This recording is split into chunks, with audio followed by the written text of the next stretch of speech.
Olá, empresários, tudo bem com vocês?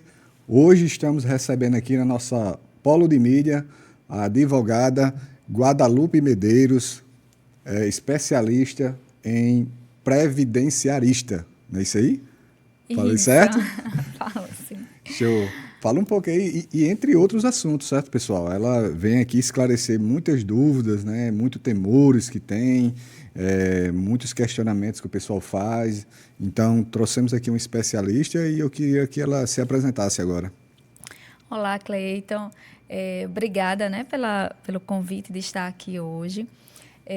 Eu sou advogada, me formei em Direito em 2009 e no mesmo ano eu já adentrei, né, nos quadros da OAB, já comecei a advogar. Desde 2012, Cleiton, que eu atuo nessa área, né, de direito previdenciário, né, que é uma área que trata de benefícios previdenciários, né, são os benefícios administrados pelo INSS, né. Então, foi uma área de atuação que me encantou desde o início, né, de quando eu me formei na universidade, eu já pensava em prestar concurso público. Acho que todo mundo, quando se forma, principalmente em direito, né, que tem um leque de atuação muito grande, pensa no concurso público. E eu pensava muito na carreira de promotor de justiça, Ministério Público. Mas quando eu tive esse primeiro contato com a advocacia, que foi nessa área de direito previdenciário, eu realmente me encantei, né, pela sua função social, né? Nós lidamos com pessoas... Com vida, né? Exatamente. Então, assim, não são processos, isso eu sempre digo, são histórias, né? São vidas que chegam até nós. E muitas pessoas que já vivem uma situação de dificuldade, né? Que enfrenta ali uma situação de vulnerabilidade, né, social, muitas vezes está cometido alguma doença ou tem alguma deficiência que impede ele de ingressar no mercado de trabalho. Então, aí ele necessita, então, de uma ajuda, né, que é a questão do benefício previdenciário, né? O benefício previdenciário, ele é substitutivo do salário, né? Então, o trabalhador, né, quando ele se acidenta, quando ele sofre de alguma enfermidade, ele vai precisar se afastar do trabalho e aí ele vai receber aquele auxílio por incapacidade, né, temporária ou definitiva, que é a antiga aposentadoria por invalidez, né? Então, é um benefício que tem a sua importância, né, social. Certo. Existe, como é que eu posso falar aqui? O pessoal da zona rural, certo? Existe alguns benefícios, eu imagino, que é diferente. Pessoas que estão na zona rural e que estão na zona urbana. Teria como você desmistificar isso e esclarecer melhor? Sim. O que é que acontece? O trabalhador rural, ele é segurado especial da Previdência. Então, o agricultor, o pequeno agricultor, né? O pequeno produtor rural, o pescador também, que trabalha em regime de economia familiar ou individualmente, né? O pescador artesanal. Eles são segurados especiais da Previdência. O que isso significa? A Constituição Federal, ela deu um tratamento diferenciado para esses trabalhadores, né? E esse tratamento foi a dispensa das contribuições para o sistema. Então, tanto o agricultor como o pescador, né, eles não contribuem para o INSS.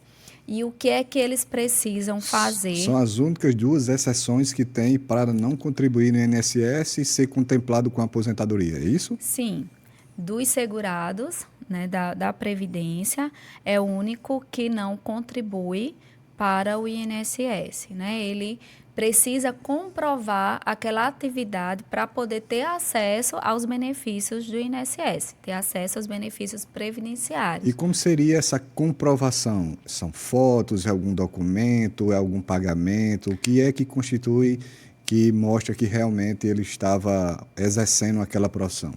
Então, é, essa comprovação, até existe uma cultura, né, de achar que precisa estar pagando o sindicato, precisa ter aquela declaração do sindicato para ter direito àquele benefício do trabalhador rural. Isso não é uma verdade. O trabalhador rural, segurado especial, ele pode comprovar a sua atividade através de comprovantes da zona rural, que ele reside na zona rural, contratos de parceria rural, contrato de comodato rural, uma certidão do INCRA, né, daquela terra, que consta ele como proprietário, né, desde que aquela terra... Arrendamento também? Sim, arrendamento também. Certidão de casamento, que consta a profissão dele como agricultor, né, na época que ele casou, e aí engloba também a certidão de nascimento dos filhos. Antigamente, né, lá acho que na década de 90, 80, 90, tinha muito programa da emergência, que era um programa rural, né, do governo federal, e que muitos trabalhadores rurais participavam, né? E essa prova, desse cadastro nesse programa rural, é uma prova muito boa hoje para o agricultor que quer se aposentar, né, que precisa comprovar, no caso da aposentadoria, ele precisa comprovar 15 anos de atividade. Então, quando se tem um documento muito antigo, ele é ótimo, né, para comprovar aí essa qualidade de segurado especial. Nesse caso aí, para aposentadoria. Mas no caso, se ele se acidentar, por exemplo, numa pesca ou, sei lá, algum sinistro aconteceu no dia a dia dele, por ele não estar pagando, por não ser obrigado, certo? Ele consegue se aposentar ou ele consegue, por exemplo, ficar recebendo alguma ajuda? Sim, ele vai ter direito a um auxílio por incapacidade, né? Que é o auxílio doença, ou se provar que a incapacidade dele é definitiva, ele vai ter direito a uma aposentadoria por invalidez, né? Só que nessas situações, tanto do auxílio doença como da aposentadoria por invalidez, ele precisa provar apenas 12 meses de atividade rural, né? Não é contribuição, mas da atividade rural. Existe hoje, Cleiton, o Cadastro, né, Nacional da Agricultura Familiar, que é o CAF, que é um cadastro bem importante hoje para o trabalhador rural, que veio substituir a DAP, que é a Declaração de Aptidão ao PRONAF, que é um documento que comprova, né, que ele está ali inserido nos programas políticos, nos programas públicos, né, de apoio ao agricultor, ao pequeno agricultor familiar. Então, hoje no INSS, quando o trabalhador ele tem esse cadastro, aquele período ali que ele está declarando já se torna positivo, né, no INSS. O INSS já homologa, né, hoje de uma forma muito rápida, automaticamente, aquele período ali que ele está cadastrado no CAF. Certo. Quais são os grandes mitos, né, que o pessoal do campo tem, né? E cita uns top 3 aí desses mitos do pessoal da zona do rural. Em relação a benefícios, né, previdenciários, existe de fato alguns mitos, né, vários deles inclusive.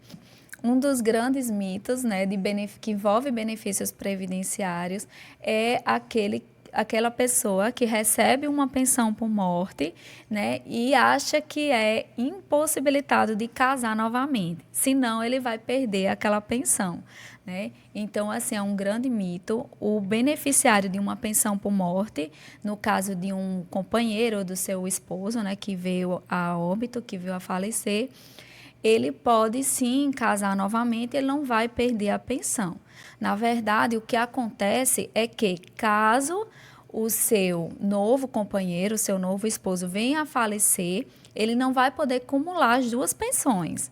Ele vai ter que optar entre uma das duas, mas ele pode casar sem problema nenhum. Esse é um dos grandes mitos, eu acho que As mais frequentes. Sim. Qual seria uma segunda mais frequente aí que você vê que você é mais abordada? Então, também a questão o contrário, né? Também para quem recebe a pensão por morte, se receber uma aposentadoria, deu meu tempo, no caso do trabalhador rural, 55 anos para a mulher, com 60 anos de idade para o homem, ele vai ali ter direito à aposentadoria. Então, chegou, ele recebe uma pensão por morte, e aí, quando dá a idade da aposentadoria, ele acha que vai perder a pensão. Também não é verdade, né? Ele vai poder acumular, sim, a pensão com a aposentadoria. Entendi. Outra questão que pode acumular é o benefício do auxílio acidente. O auxílio acidente é um benefício bem interessante do INSS que poucas pessoas conhecem, né? O benefício do auxílio acidente é quando o trabalhador segurado, ele vem a se acidentar. Esse acidente pode ser de qualquer natureza, não só um acidente de trabalho, mas também um acidente no seu domicílio, um acidente de trânsito, e ele passa a sofrer uma redução na sua capacidade laborativa. Então, em decorrência das sequelas que sofreu naquele acidente, ele teve uma diminuição, por mais leve que seja, da sua capacidade, né, de trabalhar. Nessas situações, ele vai ter direito a esse benefício, que é o auxílio acidente. Esse benefício, ele é de meio salário. Na verdade, não é um salário mínimo, mas é o valor da metade do salário do benefício. Para quem recebe o salário mínimo, no caso do agricultor, né, do segurado especial, ele vai receber meio salário mínimo. É o único benefício da Previdência que vai poder ser menor que um salário mínimo, por sua natureza indenizatória. Então, esse benefício, a pessoa vai receber para o resto da vida ou até se aposentar. Ele só não vai acumular com a aposentadoria por idade, mas ele vai poder trabalhar normalmente, mesmo depois da sua concessão. Então, ele recebe esse benefício, que é um benefício indenizatório, e aí ele vai receber até conseguir a sua aposentadoria por idade. E isso na zona rural, ou independente de ser na zona rural ou não, ele consegue esse benefício? Também na zona urbana. Na zona urbana. Também para todo tipo de segurado da Previdência Social. Ah, tá. Então, no caso, na zona urbana, a pessoa tem que estar com a carteira assinada para poder conseguir esse benefício, é isso? Isso. No caso urbano, nós temos os empregados, né, que ali tem uma relação seletista, tem a sua carteira de trabalho assinada. E temos também o autônomo, né, que como eu, advogada, né, sou autônomo, então eu contribuo na categoria de contribuinte individual. Os microempreendedores também. Então, existe esses outros tipos de segurados que vão ter acesso a esses benefícios, desde que comprovado aí a contribuição, no caso de 12 meses, para os auxílios por incapacidade. Entendi. Então, assim, se a gente fosse resumir aqui, para a gente fechar esse ciclo aqui da zona rural, certo? Qual as dicas, apesar que você já falou alguns pontos sobre como fazer, mas qual a dica para aquelas pessoas que, vamos dizer assim, que desde que nasceu da zona rural e que é agricultor, né, qual a dica que você daria para ele se documentar para que daqui a, sei lá, 15, 20 ou 30 anos, quando ele for se aposentar, ele não perder nenhum tempo de jornada? Porque eu imagino, não sei, pode ser que eu esteja pensando errado, mas eu imagino que tudo que você vai fazer, você tem que comprovar. Então, às vezes, você possa estar trabalhando 10 anos na profissão, mas só depois que 10 anos que você estava trabalhando, que você fez uma inscrição no INCRA ou pediu um arrendamento e praticamente 10 anos ficou perdido, não é isso? Isso. Qual a dica que você daria para que as pessoas não perdessem nenhum benefício, para aquelas pessoas que são jovens, já estão na agricultura, né, com 18 anos, 19 anos, não perder nenhum tempo de benefício?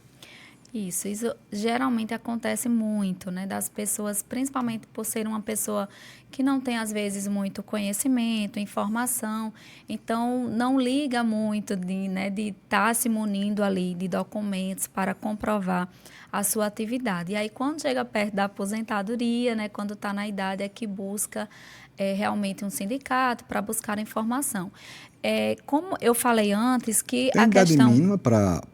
Tem idade mínima para se aposentar no campo?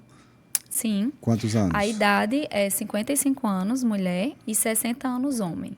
Certo. Mas se tiver trabalhado desde os 15 anos ou 18, não importa. O mínimo O mínimo, então, eles precisam provar 15 anos da atividade. Existe uma diferença entre o trabalhador urbano e rural que, a meu ver, eu acho um pouco injusta, mas a lei é nesse sentido de que o trabalhador do campo, ele precisa comprovar esses 15 anos no período mais recente, né? Ele precisa provar que ele ainda está na agricultura, ele ainda está exercendo aquela atividade quando ele completou a idade para se aposentar.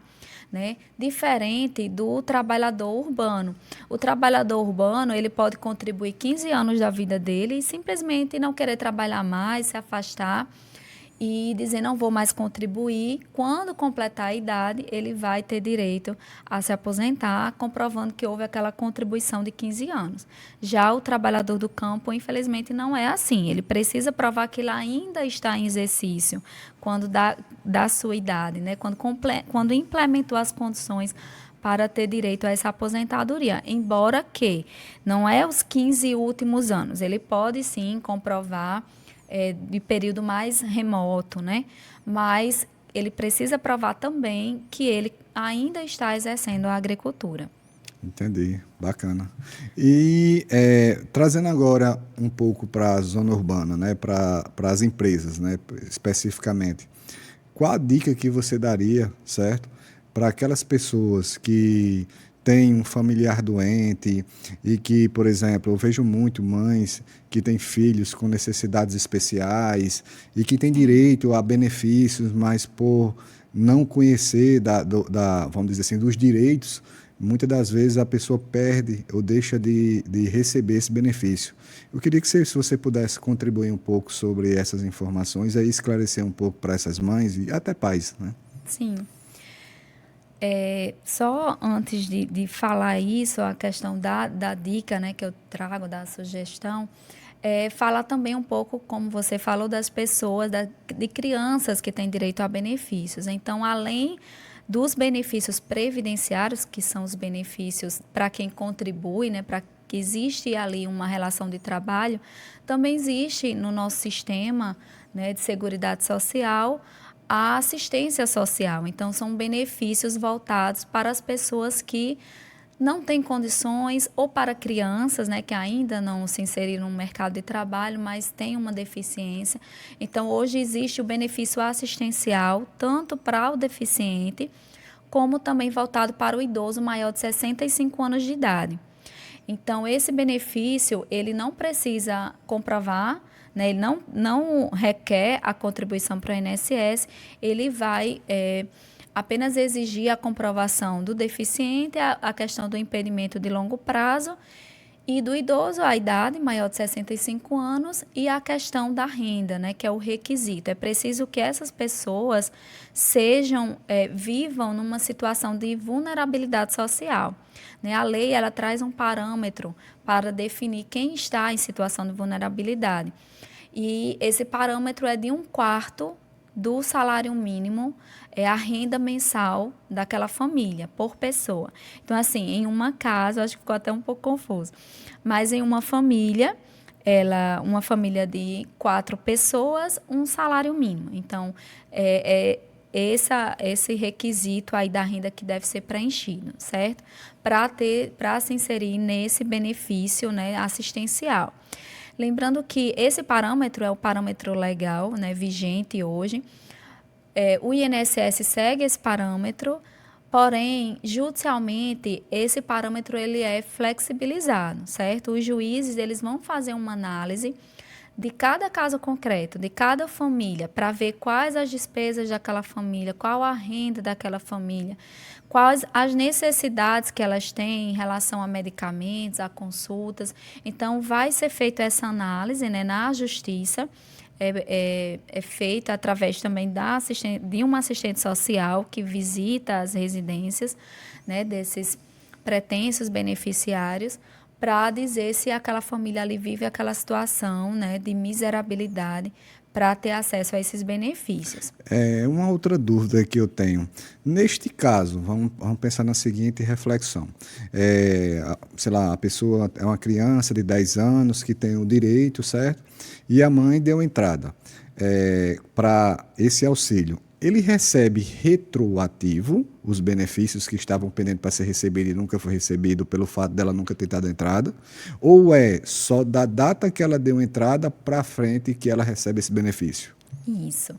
Da data do requerimento administrativo junto ao INSS. Certo. Então, se vamos supor que hoje seja 1º de janeiro de 2024, certo? Sim. Se ela der entrada hoje, eu imagino que isso é burocrático, é custoso, é demorado, vamos dizer que esse desenrolar só saia daqui a 2 anos, sai o julgamento, né, e a decisão da justiça se a pessoa tem ou não.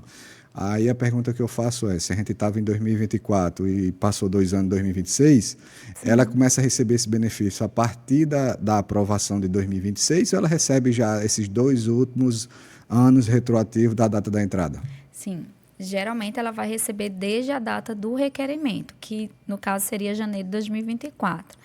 Né? Depende muito também da concessão, se vai ser administrativa junto ao INSS, né? O INSS hoje está tendo uma demora na análise dos benefícios, né? Existe aí uma fila, né, bem grande, extensa, para a realização das perícias médicas, o que acaba aí demorando, né, esse processo administrativo. E infelizmente também essas perícias médicas, né, têm um alto índice de reprovação. Então, até voltando para o conselho, né, que você me pediu, para essas pessoas que necessitam de benefícios, é não se conformar com a negativa do INSS. Pode recorrer, no caso. Exatamente. Tanto você 3 instâncias também recorre? 3 não, instâncias, você recorre é? administrativamente, você vai poder apresentar ali um recurso administrativo, muitas vezes faz uma nova perícia médica, mas na prática não vejo tanto resultado. Esses recursos, inclusive, demoram bastante. Pelo menos aqui no nosso estado, um recurso administrativo no INSS é bem demorado. Bem demorado então, é o quê? É 1 ano, é 1 mês, é 1 semana? 2 anos, 3 anos e por aí vai. Realmente ainda é muito ineficiente essa questão do recurso na esfera administrativa. Então, o conselho que a gente dá, a gente como comunidade, né, jurídica que atua nessa área de previdenciário, é realmente buscar a orientação de um advogado especialista para ver a possibilidade de tentar judicialmente, de ingressar com a ação na justiça para reaver aquele seu direito, que é um direito tão fundamental, né? Hoje a gente vê muita criança, né, que são deficientes com a questão do autismo, né, que tem o transtorno, né, do espectro autista, e o INSS hoje eles não estão aceitando, né, o autismo como uma deficiência, como um impedimento de longo prazo para ele ter direito àqueles benefícios. Os laudos administrativos, em sua grande maioria, eu ainda não vi na minha prática, e eu atuo bastante nessa área de BPC, eu ainda não vi um laudo favorável em relação ao autismo, ao autista. Já na justiça estão sendo todos favoráveis. Então, assim, não a mãe, o pai, não se conformar com aquela negativa do INSS e buscar o seu direito na justiça. Porque na justiça ele vai passar por um médico que ele vai estar em função da justiça, não vai ser mais aquela perícia no INSS, é um médico totalmente imparcial. E depois dessa perícia médica, ele vai poder passar também por um assistente social que vai analisar mais especificamente aquela situação da família, né, em relação à situação financeira, para saber se aquela família vai ter direito ao benefício. Então, esse o conselho maior que eu dou, é buscar, de fato, essa concessão. Nós temos os números de 2023 de benefícios concedidos pelo INSS. 1 a cada 6 benefícios concedidos pelo INSS foram através da justiça. Então, é um número muito grande, né, aí de concessão judicial, que não pode ser esquecido, né? É preciso realmente que as pessoas busquem informações, busquem seus direitos, mantenham sempre informados. Às vezes, fala de um vizinho que às vezes também não tem conhecimento. Ah, não, mas ele não tem direito por isso. Não, busque sempre uma orientação de um profissional. Certo. Nessa vasta experiência que você já tem aí de anos de carreira, qual foi a história Ou então, qual foi o caso que você já advogou que tocou seu coração? Nesses anos aí que você tem esses caras, se eu morresse hoje, é esse caso que eu defendi, ou então essa causa que eu peguei, eu acho que para mim foi o meu ápice. Poderia fazer algum relato em Olha, relação a Cleiton, isso? Com certeza você deve ter são, dezenas, né? Porque a gente trabalha com são, pessoas, vidas, e isso. fica sendo até injusto eu dizer qual é a melhor, né? Mas se você São, pudesse citar aí, são, qual você são citaria? muitos casos, realmente, por isso que eu falei que eu me apaixonei por essa área, porque, de fato, para mim é muito gratificante saber que o meu trabalho, né, foi essencial para que aquela pessoa pudesse garantir àquela família um sustento, né, um direito muito fundamental, né, o previdenciário, para uma família que não tem muitas vezes o que comer. O básico. Não tem o básico, exatamente. Então, a gente lida diariamente com pessoas muito necessitadas, tipo aquela pessoa, essa semana mesmo veio um cliente que está aguardando uma perícia médica judicial e a situação dele é bem delicada, ele não tinha condições de comprar a medicação, né? Então, busca ali o município, mas às vezes também não recebe, né, uma resposta satisfatória e aí vem para a gente ajuda como pode. Mas, assim, são vários casos de famílias que não tinha nada e a gente consegue aquele benefício, é muito, muito gratificante. Eu já tive até de chorar em audiência. Eu imagino. Eu agora lembrei, assim, desse caso de uma aposentadoria por idade rural. Na verdade, era uma senhora que trabalhou a vida toda, né, na roça, lidando ali sozinha. Ela nunca tinha casado, nunca teve filhos. Então, isso aí também já dificulta um pouco essa comprovação, né, porque, como eu falei, a certidão de casamento já é uma prova. O documento do filho na escola, você pode ir lá buscar, tem a profissão dos pais, o endereço na zona rural. Então, tudo isso são provas. E ela não tinha família, então acaba dificultando também essa comprovação. A gente tinha poucas provas no processo dela e é complicada essa questão porque a lei exige essa prova material. Você não pode comprovar a atividade rural apenas pelo seu depoimento ou por testemunhas. É preciso ter documentos. E nesse caso, de fato, ela tinha muito pouco documento, né, prova material. Mas o depoimento dela foi tão verdadeiro na audiência que eu me emocionei com o caso dela, sabe? E assim, o amor, a paixão que ela tinha ali pela atividade que ela desempenhava, isso é muito emocionante.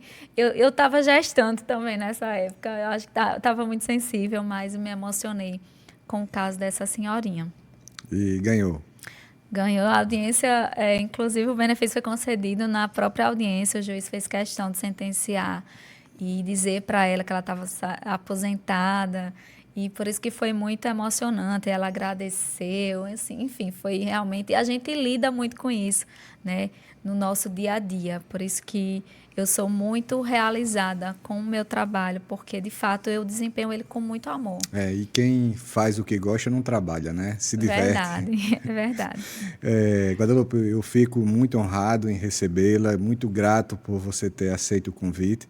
E eu gostaria que você deixasse aquela dica de ouro para aquelas pessoas que estão assistindo a gente até agora, para que elas pudessem procurar seus direitos. Qual a dica que você daria? Olha para aquela câmera ali e deixa uma mensagem para essa galera que não sabe dos seus benefícios. Sim. Primeiramente, gente, se informar, né, a respeito dos seus direitos, né, não ir pela cabeça dos outros, procurar a informação, né. Hoje em dia nós temos as redes sociais, né, que é um grande aliado também a esse acesso à informação. Inclusive, eu estou produzindo, né, vídeos muito informativos, direcionados para essas pessoas. Para esse público. Para esse público, exatamente, que precisa dessa informação, né? São uma linguagem muito clara e a gente tem esse trabalho, né, no Instagram, no Facebook, para que essas pessoas possam conhecer cada vez mais os seus direitos. E, mais uma vez, já falei, eu acho que esse é o meu conselho, de fato, é buscar um profissional, né? Sempre que houver a necessidade, tenho dúvida desse meu direito, busque um advogado que atue nessa área de previdenciário. É importante também ser um advogado que tenha a prática previdenciária, né? Porque a advocacia ela é muito ampla, né? Existem vários segmentos e é importante, sim, você buscar um advogado que atua já, né, há um tempo ali na área, que vai poder lhe orientar melhor. E não se conformar com a negativa do INSS. Eu até postei, Cleiton, esses dias aí no meu Instagram, um caso bem interessante, que foi de uma pensão por morte. Essa pessoa, ela conviveu, né, com a sua companheira, né, eles não eram casados no civil, e ela tinha sido casada já no civil com outra pessoa. E não tinha nunca se divorciado. Isso acontece muito. É bem comum isso acontecer. E aí, ela faleceu em 2004. Eles tiveram um filho e ela também tinha mais 2 filhos do primeiro relacionamento. Resultado, o ex-marido, né, quando ela faleceu, procurou o INSS com a certidão de casamento e conseguiu ali a sua pensão por morte. E no caso do meu cliente, que conviveu com ela até a data do seu falecimento, não teve direito à pensão, achava que não tinha direito, né, porque não tinha acesso à informação. Ah, não, ele era casado no civil, então o direito é dele. E ainda existe essa crença, esse mito, né, que deve ser desmistificado. Então, desde 2004 que o ex-marido recebia o benefício, em 2021 ele me procurou, né, contou a sua história e aí nós ingressamos com o primeiro requerimento ainda no INSS, porque não tinha sido feito ainda. A gente entrou com o requerimento administrativo da pensão, o INSS negou, até porque já pagava para o ex-marido, e aí ingressamos com a ação na justiça. E na justiça ficou comprovado que ele conviveu com ela até a data do falecimento. Inclusive, tem uma prova muito boa que na própria certidão de óbito dela existia ali a informação de que ela convivia com ele, que já estava separada há 10 anos do ex-marido. Então, a gente conseguiu aí comprovar uma coisa de anos, né? Que ele achava que não tinha mais jeito, não tinha mais direito. Então, é isso, é sempre buscar a informação certa. Então não... ele passou a ter o direito e os dois recebem ou só o final agora que recebe? Não, então, ingressamos com essa ação para pedir a concessão do benefício e, ao mesmo tempo, a exclusão do dependente previdenciário, que foi a exclusão do ex-marido da pensão. Porque o ex-marido, ele até pode ter direito à pensão, mas ele precisa provar que ele dependia economicamente, financeiramente do falecido, certo? Ou, às vezes, quando no divórcio fica estipulada uma pensão alimentícia, nessas situações o ex-marido vai sim ter direito também à pensão, até acumular com o atual companheiro. Mas apenas nessa situação, que existe dependência econômica. Se eles não conviviam mais, se eles não se ajudavam mutuamente, ele não tem mais o direito é realmente daquela pessoa que estava convivendo com ele até a data do óbito, com o instituidor, né, com o falecido. Entendi. E aí, pessoal, eu acredito que foi bem esclarecedor, certo? E agradecer a vocês que ficou aqui até assistindo mais de 30 minutos de bate-papo. E até a próxima, se Deus quiser. Obrigada, gente.